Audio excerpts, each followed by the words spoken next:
Hola hermanos, bienvenidos a la clase de escuela dominical de esta semana, que se llama Fueron firmes e inamovibles. Estaremos estudiando Mosías 29 y Alma del capítulo 1 al 4.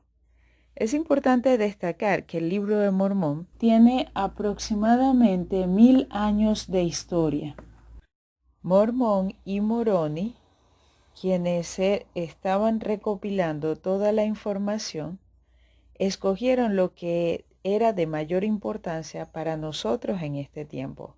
Imaginémonos esto: Mormón en una gran habitación o una gran cueva, como vemos en las pinturas, en un lugar muy amplio con muchísimas planchas por todos lados y anales desde el tiempo que salió Ley de Jerusalén hasta el tiempo que vivían ellos, que va más o menos 1000 años de historia.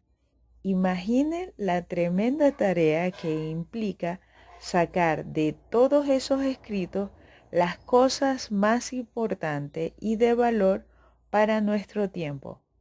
Mormón como profeta y también su hijo Moroni sabían que nosotros íbamos a poder tener esas planchas con nosotros o estos libros, y ellos vieron nuestro tiempo y ellos sacaron lo que era de mayor importancia para nosotros espiritualmente hablando y también temporalmente. Recordemos que para Dios nada es temporal. Ok, comprendiendo eso, analicemos lo siguiente. ¿Sabe usted cuál es el libro más largo del libro de Mormón? Es Alma. ¿Y sabe usted cuántos años cubre el libro de Alma? ¿Cuántos años de esos 1000 años de historia cubre el libro de Alma? Pues solo 39 años. Esto quiere decir que el libro de Alma tiene un gran paralelo con nuestro tiempo.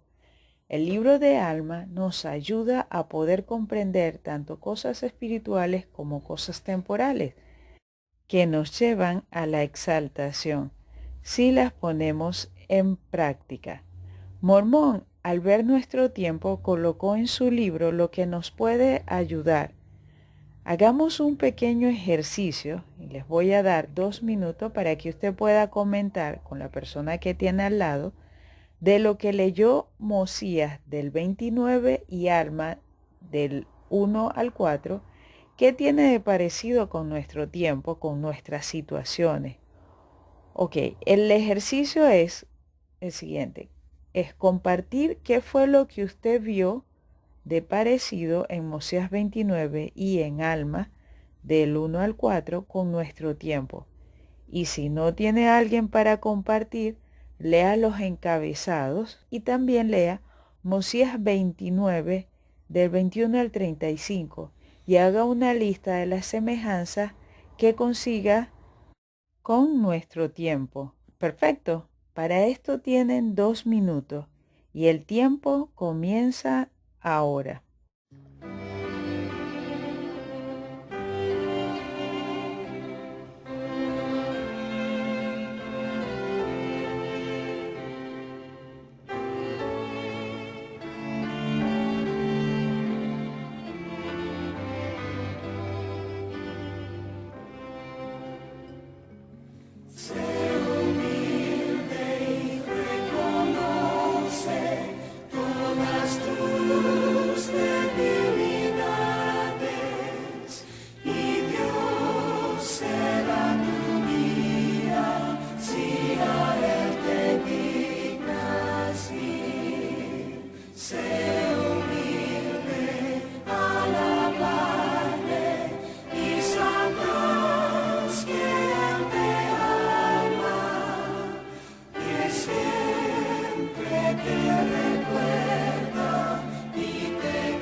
Listo, pudieron hacer el ejercicio, ¿verdad? Y cierto que podemos conseguir mucho parecido en el libro de Mormón con nuestro tiempo. Prestemos pues mucha atención a lo que leamos en el libro de Alma. Bueno, no solo al libro de Alma, al libro de Mormón, pero el libro de Alma, que es el que vamos a estudiar, conlleva muchas enseñanzas, muchas doctrinas para que nosotros podamos crecer y progresar. Ahora bien, oh hombre, oh mujer, recuerda y no perezcas. Hermanos, hermanas, es importante que pueda orar y leer el bloque de escrituras asignados cada semana, además de leer el manual de Ven Sígueme. También así hacer las recomendaciones que nos sugiere el manual, porque en la clase que tenemos es muy poco tiempo para cubrir todos los temas.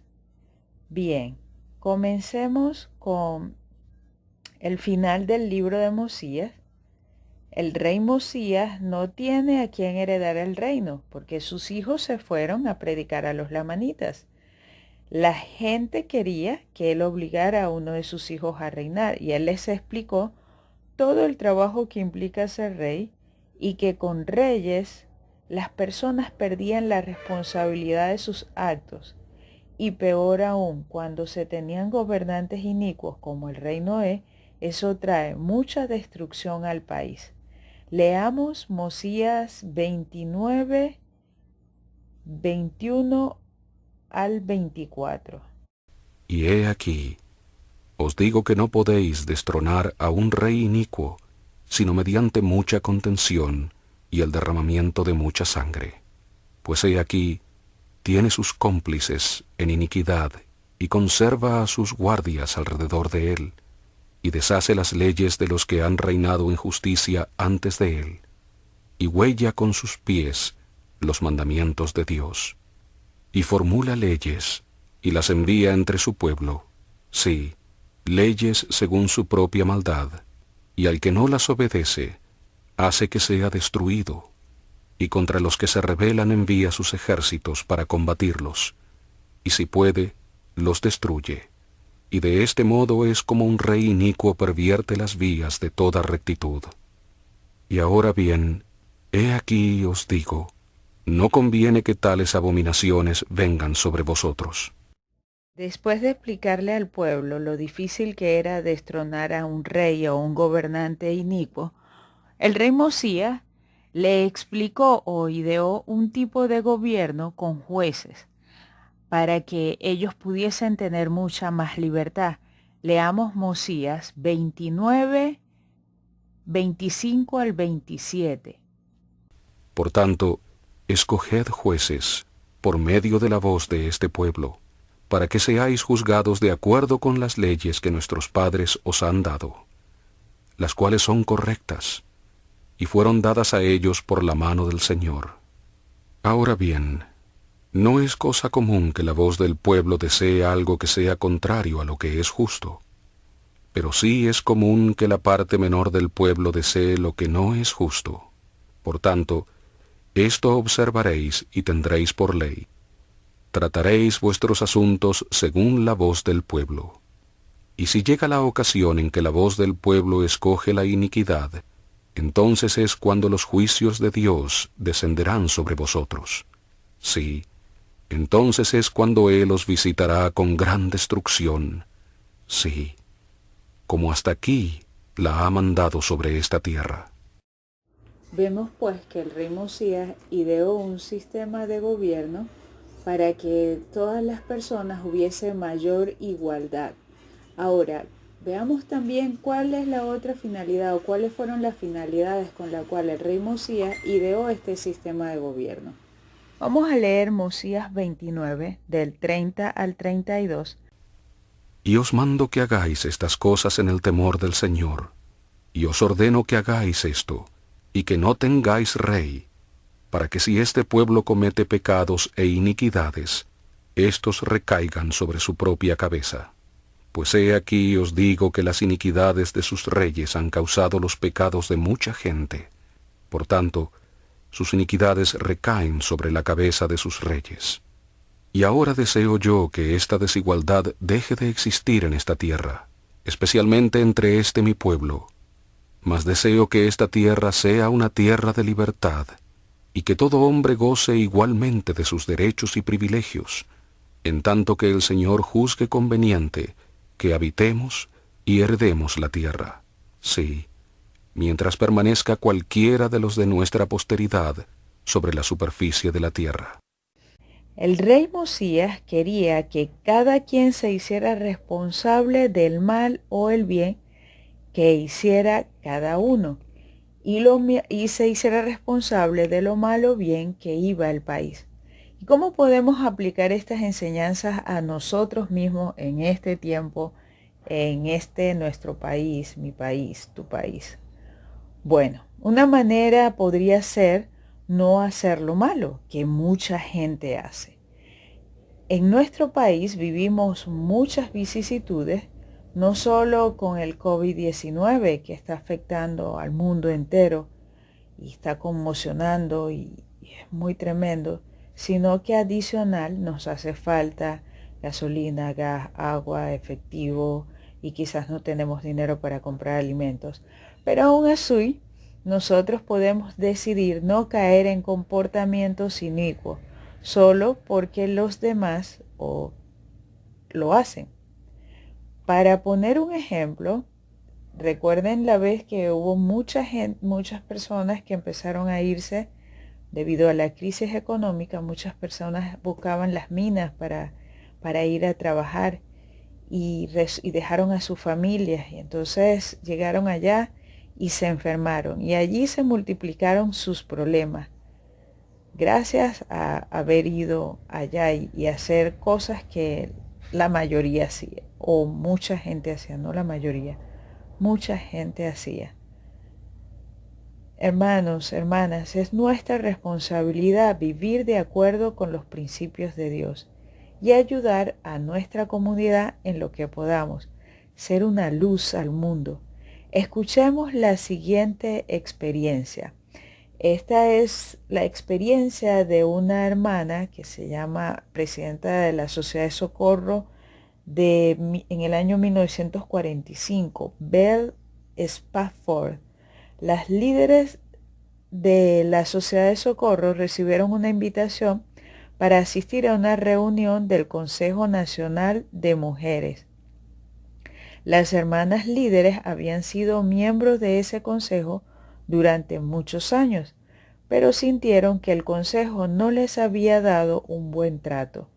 Después de analizarlos con sus consejeras, la hermana Spafford le recomendó al presidente de la iglesia, George Albert Smith, que la Sociedad de Socorro finalizara su condición como miembro del consejo. Al analizar la recomendación, la hermana Spafford dijo: Presidente Smith, no sacamos ningún provecho de ese consejo. El presidente me miró, es decir, miró a la hermana, sorprendido y dijo: Hermana Spafford, ¿es que acaso piensa solo en lo que puede sacar de provecho? ¿No cree que a veces ayuda a tomar en cuenta lo que ustedes pueden aportar? Creo que las mujeres de la Iglesia de Jesucristo tienen algo que brindar a las mujeres del mundo y que también pueden aprender de ellas. En lugar de retirarse, sugiero que lleve a varias de las integrantes más capaces de su mesa directiva y vuelvan a esa reunión. Hagan sentir su influencia. La hermana Spafford obedeció ese consejo. Ella prestó servicio durante muchos años en el consejo y con el tiempo fue electa como una de sus líderes. Vemos pues, hermanos, que a todos se nos manda a ser una buena influencia a nuestra comunidad. Ahora, para cerrar este tema, vamos a leer Proverbios 29:2, que muy es al tema. Cuando los justos abundan, el pueblo se alegra, pero cuando domina el malvado, el pueblo gime. Pregúntese a sí mismo, ¿soy una buena influencia para mi entorno? ¿Qué puedo hacer para ayudar a mi vecino, a mi comunidad? Buenas preguntas para analizar. Muy bien, siguiendo la historia del libro de Mosías, Alma hijo es escogido como juez superior de la tierra. El rey Mosías muere y también muere Alma padre, el fundador, organizador de la iglesia. Entonces Alma hijo llega a ser también el sumo sacerdote. Y en el primer año de su gestión, a Alma le llevan un hombre llamado Neor que había matado a Gedeón. ¿Se recuerdan de quién es Gedeón? Gedeón fue el que se opuso al liderazgo del rey Noé. Luego fue el capitán del rey Limi, quien aconsejó muchas veces al rey Limi y ayudó a escapar al pueblo de los lamanitas. Y luego, ya estando en Saraenla, cumplió con los elevados requisitos para ser maestro en la iglesia. Y tan valiosa fue su influencia y el cariño que le tenía la gente, que hasta había un valle y una ciudad llamados Gedeón en honor de él. Así que Neor mató a Gedeón para defender las supercherías sacerdotales. Vamos a leer Alma 1, versículos 10, 12, 14. Y el pueblo de la iglesia aprendió al hombre que lo mató, y fue llevado ante Alma para ser juzgado según los crímenes que había cometido. Mas Alma le dijo, He aquí, esta es la primera vez que se ha introducido la superchería sacerdotal entre este pueblo. Y he aquí, no solo eres culpable de dicha superchería, sino que has tratado de imponerla por la espada. Y si la superchería sacerdotal fuese impuesta sobre este pueblo, resultaría en su entera destrucción. Y tú has derramado la sangre de un hombre justo, sí, un hombre que ha hecho mucho bien entre este pueblo. Y si te perdonásemos, su sangre vendría sobre nosotros por venganza. Por tanto, se te condena a morir, conforme a la ley que nos ha dado Mosía, nuestro último rey, y la cual este pueblo ha reconocido. Por tanto, este pueblo debe sujetarse a la ley. Hermanos, hermanas, comprendamos lo siguiente. A Neor se le condena a muerte es por haber matado a Gedeón, porque en ese tiempo se estaba siguiendo la ley mosaica, que decía ojo por ojo, diente por diente. Él había matado a una persona y tenía que dar su vida para pagar. Bien, ¿qué son las supercherías sacerdotales?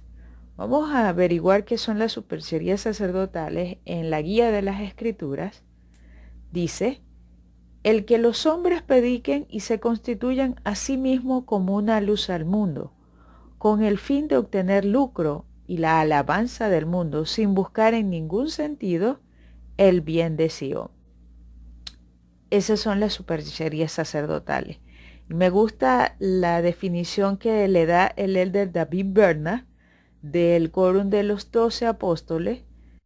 También dio una definición de superchería sacerdotal para maestros de la iglesia. Dice lo siguiente: cualquier cosa que a sabienda hagamos, usted o yo, en calidad de maestros para llamar intencionalmente la atención sobre nosotros, bien sea el mensaje que presentemos, los métodos que empleemos o nuestra apariencia personal, es una forma de superchería que restringe la eficacia de la enseñanza del Espíritu Santo. ¿La prédica por el Espíritu de verdad o de alguna otra manera? Y si es de alguna otra manera, no es de Dios. Muy bien, al entender lo que es la superchería sacerdotal y lo que conlleva, entendemos también qué fue lo que hizo Neor. Neor socavó la iglesia al emplear la superchería sacerdotal para establecer un movimiento religioso y una fe que atrajo a muchos. ¿Y por qué eran tan atractivas las enseñanzas de Neor a la gente? ¿Qué era lo que enseñaba Neor? Neor enseñaba mucha lisonja. Esto lo podemos ver en Alma capítulo 1, versículos del 3 al 4. Si usted lee eso allí, él explica cuáles son las enseñanzas. Nehor se valió de la lisonja y la doctrina falsa para atraerse seguidores y atacar a la iglesia de Dios. Sus enseñanzas eran populares porque justificaban el pecado en nombre de la religión. Él alentaba la iniquidad excusándola con el razonamiento de que al fin todos los hombres tendrían vida eterna, sin importar cuál haya sido su comportamiento personal.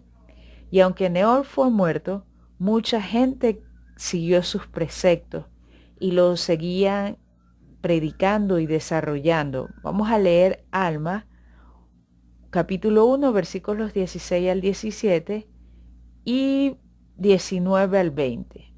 No obstante, no cesó con esto la difusión de la superchería sacerdotal en la tierra, porque había muchos que amaban las vanidades del mundo y salieron predicando doctrinas falsas, y lo hicieron por causa de las riquezas y los honores.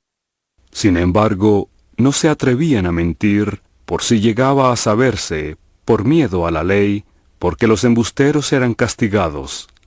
Por tanto, aparentaban predicar según su creencia, y la ley no podía ejercer poder alguno en ningún hombre por su creencia.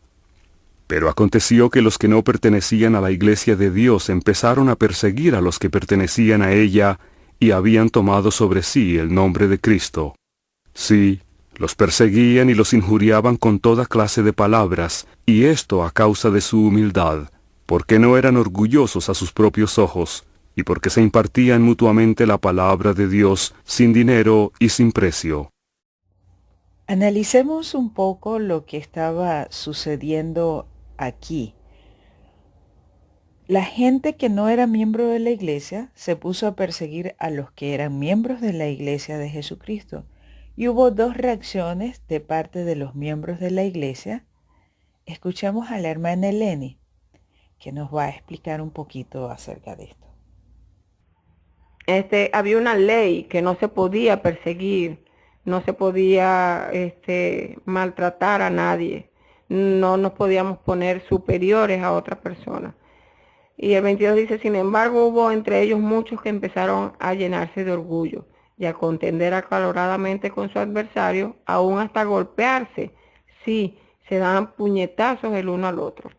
Entonces estas personas empezaron hasta a golpearse, a maltratarse, simplemente por tener un conocimiento diferente a los que tenían otros. Gracias, hermana Eleni. Ahora vamos a leer Alma, capítulo 1, versículos 24 al 25. Porque muchos de ellos endurecieron sus corazones, y sus nombres fueron borrados, de modo que no los recordaron más entre el pueblo de Dios, y también muchos se retiraron de entre ellos. Ahora bien, esto fue una dura prueba para los que se mantuvieron constantes en la fe. Sin embargo, fueron firmes e inamovibles en guardar los mandamientos de Dios, y sobrellevaron pacientemente la persecución que se les imponía. Vemos pues que la reacción de los miembros de la iglesia fue diferente. Algunos se golpearon con otras personas y se pusieron a pelear acaloradamente, y otros se hicieron firmes e inamovibles en su fe.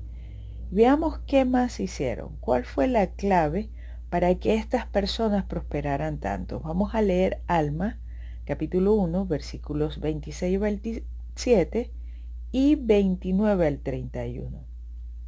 Y cuando los sacerdotes dejaban su trabajo para impartir la palabra de Dios a los del pueblo, estos también dejaban sus labores para oír la palabra de Dios. Y después que el sacerdote les había impartido la palabra de Dios, todos volvían diligentemente a sus labores.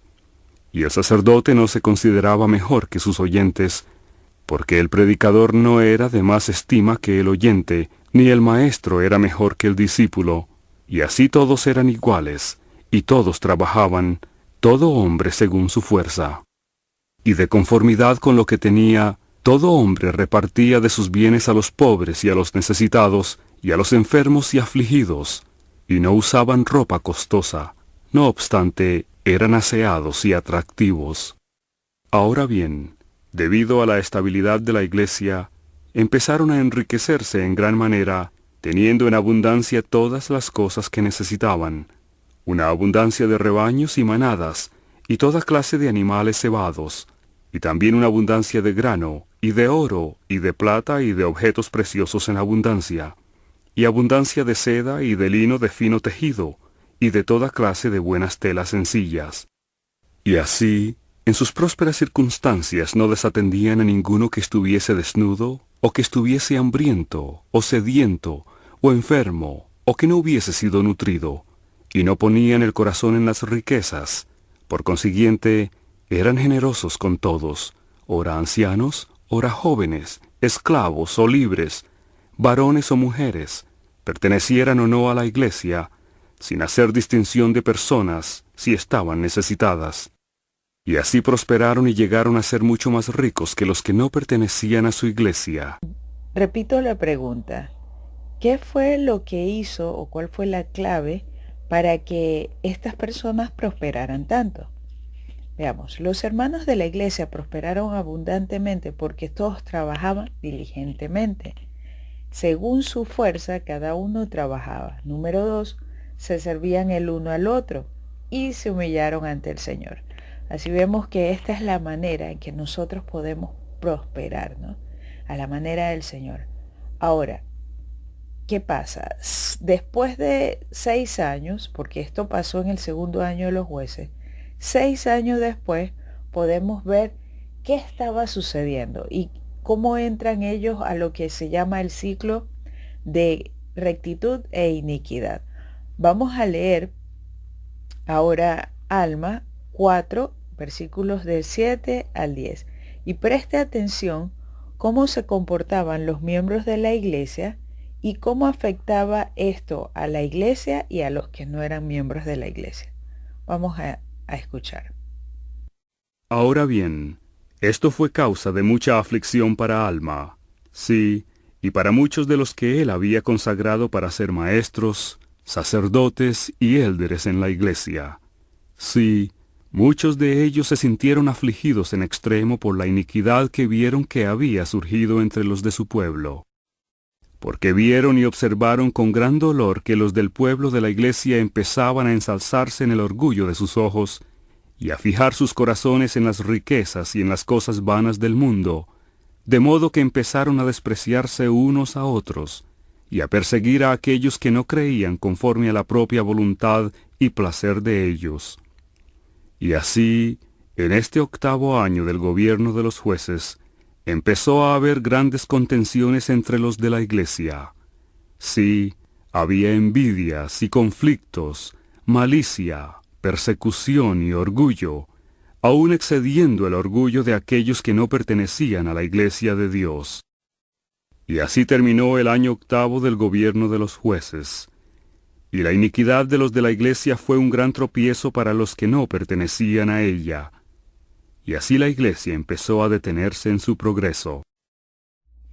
Vamos a escuchar al hermano Juan Víctor, que nos tiene una explicación acerca del ciclo de rectitud e iniquidad.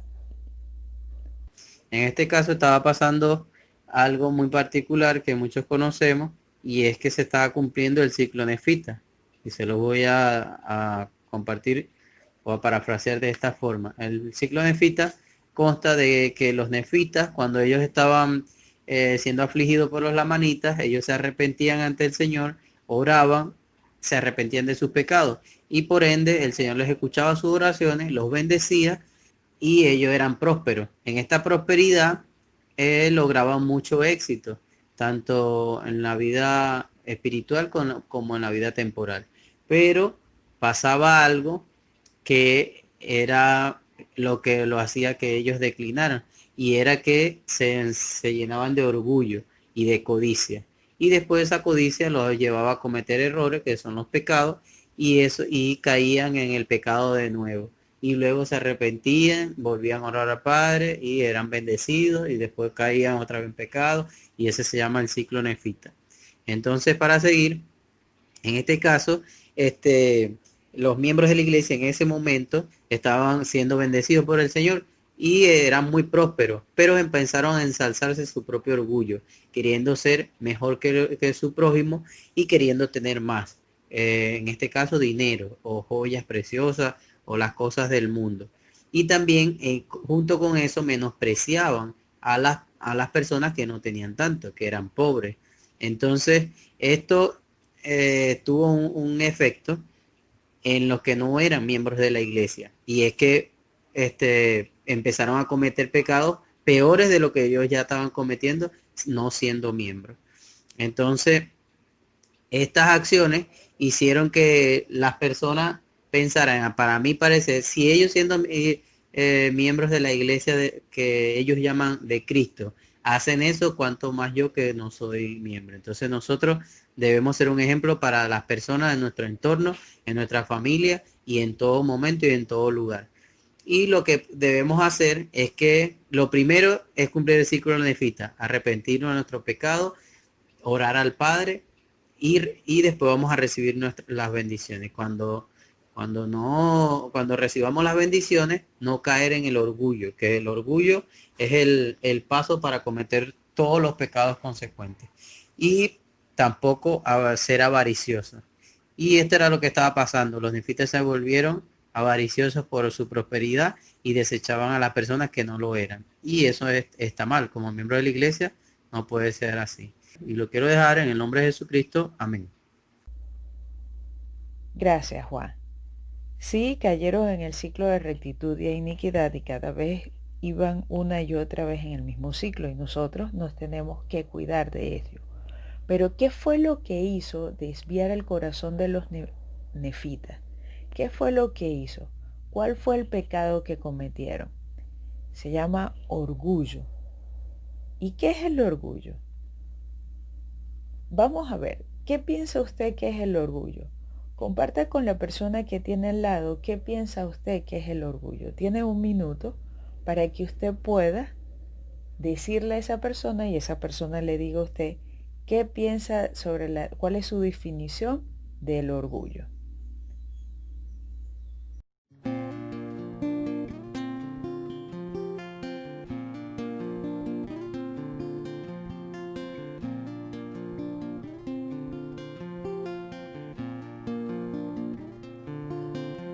Tú me has dado muchas bendiciones, Dios.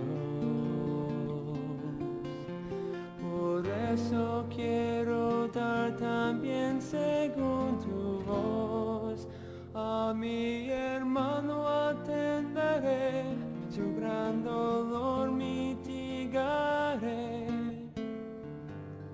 A mi prójimo mi amor daré.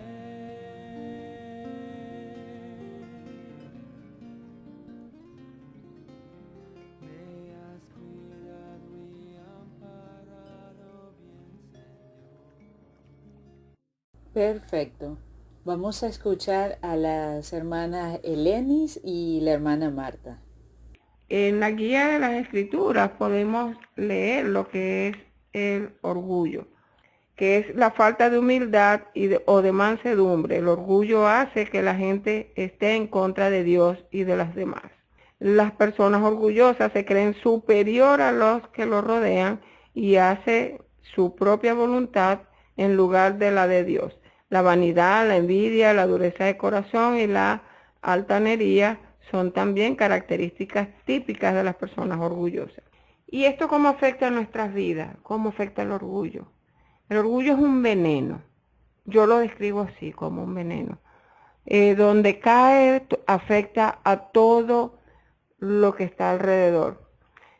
Yo a veces uso un veneno que se llama gramonzón para las plantas, para el monte. Yo a veces riego gramonzón cuando el monte está muy alto para secarlo. Y pues yo puedo ver así mismo cómo es el orgullo. Donde cae ese veneno, pues todas las plantas se secan. A veces se me han secado hasta mis maticas, mis planticas comestibles,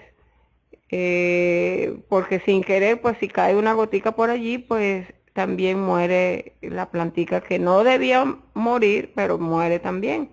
Y así es el orgullo, donde cae, envenena y mata lo que haya. El orgullo, pues debemos sacarlo de nuestras vidas. Quiero compartir, hermanos, también de que el orgullo hace que la gente esté contra Dios y de los demás. La persona orgullosa se cree superior y a los que le rodea le hace su propia voluntad y no acepta las cosas de Dios. La vanidad, la envidia y la dureza de corazón son partes del orgullo. ¿Qué hace el orgullo en nuestras vidas? ¿Qué hace el orgullo en la iglesia? Se hizo evidente por el motivo de sus grandes riquezas y subieron sus grandes rebaños, oro, plata y todas esas cosas enaltecieron el orgullo de los miembros de la iglesia, teniendo un efecto en las personas que no eran miembros. ¿Y cuál efecto? ¿Cómo se da dicho efecto? A través de las consecuencias. El progreso del pueblo se estancó y la iniquidad y el orgullo prevalecieron. Empezó a haber contenciones y altivez y en contra de los que no eran miembros. Fueron piedra de tropiezo para aquellas personas que comenzaban a conocer la iglesia. Era evidente el conflicto y la malicia, la persecución y el orgullo excesivo. Y también podíamos ver la distensión que había entre ellos, entre los mismos miembros. Y se empezó a detener el progreso que había en la iglesia mediante el orgullo y la prepotencia. Se empezó a ver ya los cambios, porque la iglesia ya se había estancado por el orgullo de la misma iglesia en lo que cayó en la iniquidad. Gracias, hermanas. Antes de esta clase yo creía que en el orgullo era solo ser arrogante, tener altanería y jactancia, pero descubrí estudiando esta clase que abarca muchísimo más y es muy, muy sutil. Hay dos discursos que les recomiendo que pueda leer o escuchar. Uno es del profeta Ephrata Benson, Cuidaos del orgullo. Y el otro es del presidente Dieter Uchtdorf. Él se llama El orgullo y el sacerdocio. Vamos a escuchar la definición de orgullo del profeta Ephrata Benson. El presidente Gordon B. Hinckley, primer consejero de la primera presidencia, nos leerá un mensaje que preparó el presidente Benson. El orgullo es un pecado mal interpretado y muchos pecan en la ignorancia. En las Escrituras no hay nada que hable de un orgullo justo, sino que siempre se considera un pecado. Por lo tanto, sea cual sea la forma en que el mundo emplee la palabra, nosotros debemos entender la forma en que Dios la emplea para poder comprender el lenguaje de las Sagradas Escrituras. La mayoría de nosotros piensa en el orgullo como egotismo, vanidad, jactancia, arrogancia o altivez. Aunque todos estos son elementos que forman parte de ese pecado, su núcleo no está en ellos. La característica principal del orgullo es la enemistad. Enemistad hacia Dios y hacia nuestros semejantes. Enemistad significa aversión, odio, resentimiento u oposición. Es el poder por el cual Satanás desea dominarnos. Bien, conociendo el problema, ahora ya sabemos qué es el orgullo, sabemos qué pasa o cómo podemos tenerlo, o ya podemos identificarlo cuando estamos teniendo orgullo. ¿Cómo podemos evitar el orgullo? ¿O cómo podemos limpiarnos del orgullo? Vamos a escuchar las intervenciones de la hermana Eleni, la hermana Marta. Rapidito, una anécdota, una vecinita pues esparció un rumor en contra de alguien de mi familia, no de mí, porque afortunadamente muchas personas por aquí me tienen gran aprecio, pero sí de alguien de mi familia, y eso hizo que me enojara, que tuviera un mal sentimiento acerca de esa persona. Y pues eso yo sentí que paró mi crecimiento espiritual. Y me arrodillé al Señor y le supliqué qué debía hacer, que me quitara ese sentimiento en mi corazón. Y lo que el Señor habló a mi corazón, no me gustó al momento porque me dijo, debes servirle. Lo escuché claramente, debes servir. Y pues no me gustó mucho, sin embargo, hice una torta después de mucha pelea espiritual. Hice una torta y fui hasta su casa y se la llevé y conversé con ella. Y fue muy agradable. Y comimos torta y compartimos y ese sentimiento pues se fue de mi corazón. Y estoy agradecida al Señor de ese jabón que utilizó en mi corazón, del arrepentimiento y del servicio.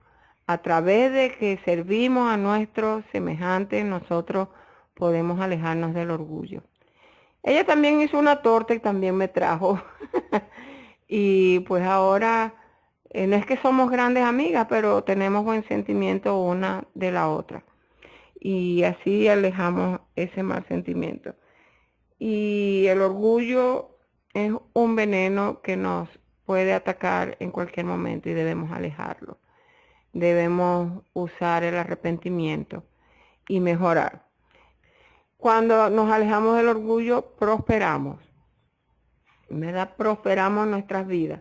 Y pues las escrituras nos dicen que debemos ser generosos con los demás. Yo sé sin ninguna duda, mis queridos hermanos, que el orgullo nos retrasa en nuestro crecimiento espiritual. Y cuando lo alejamos en nuestras vidas, podemos prosperar. Estoy agradecida al Señor en este tiempo de tener estas herramientas. Y dejo esto en el nombre de Jesucristo. Amén. Yo quiero testificarles también, hermanos, de que si somos humildes de corazón, si despojamos nuestra mente, nuestro corazón y nuestro pensamiento del orgullo, vamos a vivir una vida más recta y en disposición para ayudar a los demás. Estamos viviendo tiempos difíciles y si somos humildes y cumplimos con las cosas que el Señor nos envía, que nos manda, y cumplimos con sus mandamientos y dejamos a un lado los orgullos y las vanidades, podemos regresar un día a la presencia del Padre y decir, he concluido mi obra. Testifico sin ninguna duda que Jesucristo vive y que nos ama y que cada una de las pruebas que nos da es para nuestro progreso en esta vida. En el nombre de Jesucristo, amén. Gracias, hermanos. Existen varias herramientas que tenemos a nuestro alcance para dejar el orgullo. Vamos a leer Moroni 7:44. Porque si no, su fe y su esperanza son vanas, porque nadie es aceptable a Dios sino los mansos y humildes de corazón.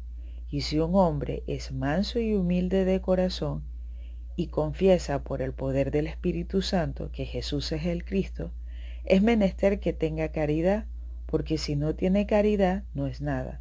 Por tanto, es necesario que tenga caridad. Entonces vemos que nadie es aceptable a Dios sino los mansos y humildes de corazón. Y necesitamos tener caridad. Ahora vamos a leer lo que dijo Jesucristo. Vamos a leer Mateo 11:29. Llevad mi yugo sobre vosotros y aprended de mí, que soy manso y humilde de corazón, y hallaréis descanso para vuestras almas. Entonces, ¿qué necesitamos para dejar el orgullo? Número 1, necesitamos caridad. Que caridad es el amor puro de Cristo. Necesitamos caridad. Número 2, necesitamos mansedumbre. Número 3, necesitamos ser humilde. Y número 4, prestar servicio. Vamos a desglosar un poquito estos conceptos. Vamos a leer caridad. Caridad es el amor puro de Cristo, el amor que tiene Cristo por los hijos de los hombres y que éstos deben tener entre sí. Es el amor más fuerte, más noble y más elevado, y no tan solo un sentimiento de afecto. En algunas versiones de la Biblia se ha sustituido la palabra caridad por la palabra amor. Muy bien, entendiendo qué es caridad, vamos a comprender qué es mansedumbre. Significa ser temeroso de Dios, recto, humilde, presto para aprender y paciente al sufrir. Los mansos están dispuestos a seguir las enseñanzas del Evangelio. Vemos pues que a veces pensamos que la mansedumbre es ser tonto y nada más alejado de la realidad. La persona mansedumbre, recordemos que mansedumbre es un atributo del Señor Jesucristo y es una señal de templanza y fortaleza. Ahora vamos a leer qué significa humildad o qué es ser humilde. La condición de ser manso y moldeable o hacer que alguien lo sea. La humildad lleva implícito el reconocimiento de que dependemos de Dios y el deseo de someternos a su voluntad. En el Antiguo Testamento el vocablo afligir a veces tiene el mismo significado que humillar. Entonces vemos que ser humilde es ser manso o ser moldeable. ¿Y cuál es la otra? Prestar servicios. Entonces, recordemos, necesitamos tener caridad, mansedumbre, humildad y prestar servicio para despojarnos del orgullo. Y es bien importante que nosotros nos hagamos una meta de empezar a trabajar en alguno de estos atributos. No tiene que ser todos juntos, solo uno. Hágase la tarea de pensar cómo voy a empezar esta semana. ¿Qué voy a hacer para trabajar? ¿Voy a ser más manso? ¿Voy a tener humildad? ¿Qué es lo que quiero trabajar? Y trabajar en eso. ¿Se acuerda la clase que tuvimos de los atributos del Señor y cómo desarrollarlos? Bueno, recuerde eso, busque los apuntes y practique la humildad, la mansedumbre, la caridad, lo que usted quiera, o el prestar servicio. Bien. Para que podamos ser más humildes o para que podamos entender un poco más acerca de la humildad, vamos a escuchar al presidente Woodruff.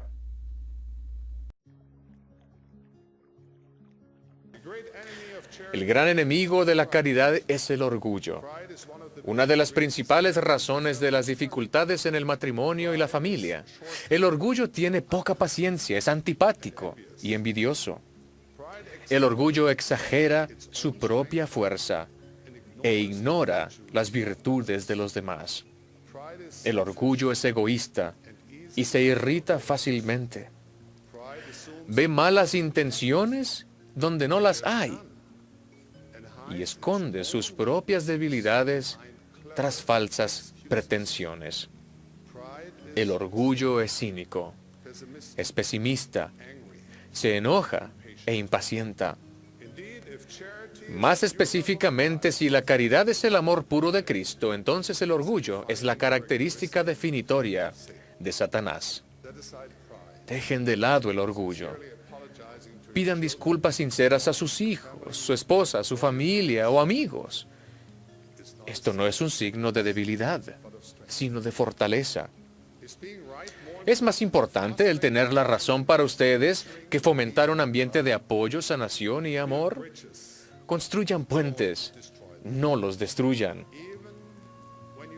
Aunque no estén en error, y quizás sobre todo, si no son ustedes los que están en error, dejen que el amor le gane al orgullo.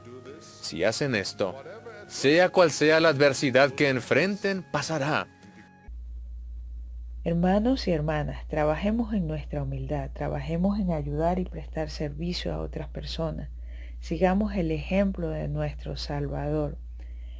Me encanta la escritura y la voy a volver a leer, Mateo 11:29.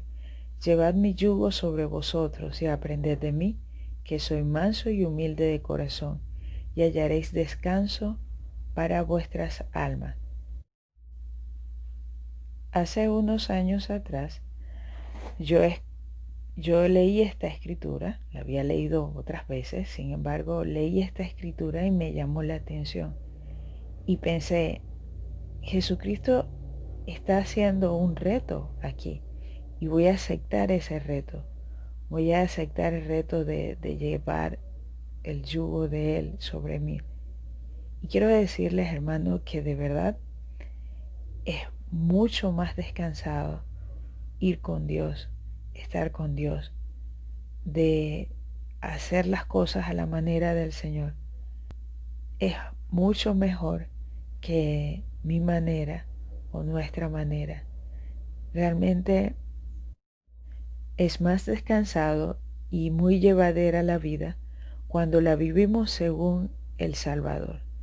Sé sin ninguna duda que el trabajar para despojarnos del orgullo es una tarea sumamente difícil, pero mucho más difícil es no estar cerca del Padre Celestial, de Jesucristo. Mucho más difícil es no ser humilde y dejarnos, es mucho más doloroso. Lo sé sin ninguna duda y quiero dejar estas cosas, esta clase, en nombre de Jesucristo. Amén.